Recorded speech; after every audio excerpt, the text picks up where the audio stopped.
இன்றைக்கு RS முருகன் பணத்தை பத்தி கவலைப்படணும். அதே மாதிரிதான்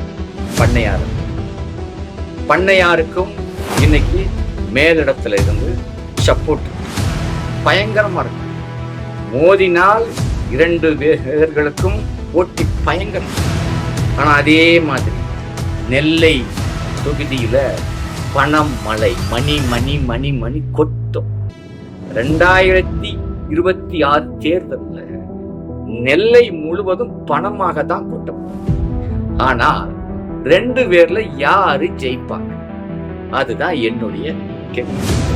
இன்றைக்கு நயினார் நாகேந்திரன் அவர்களை போய் பார்க்கணும்னா பொதுமக்கள் எல்லாரும் ஈஸியாக போய் பார்த்துருவோம். RS முருகனை பார்க்க முடியுமா? தான் என்னுடைய கேள்வி. அது கொஞ்சம் கஷ்டமா இருக்கு. ஏன்னா அரசியலுக்கு அவர் புதுசு. நயினார் நாகேந்திரன் அப்படி இல்லை, பழசு.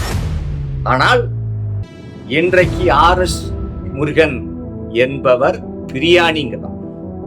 அவர் பழைய கஞ்சிங்கிறார். இப்போ யாரு இன்னைக்கு எதை சாப்பிடறதுக்கு ஆசைப்படுறாங்க? இதுதான் என்னுடைய கேள்வி. இப்ப என்னன்னா, என்னால இதை கணிக்கவே முடியல. டஃப்பா இருக்கு. அங்கேயும் 50ன்னா அங்கேயும் 50. இவர்களை மீறி உள்ள யாரும் வரப்போறாங்க? விஜய் கட்சியாக ஆகட்டும், நாம் தமிழர் கட்சி ஆகட்டும், யாரு கிட்ட நெருங்கவே.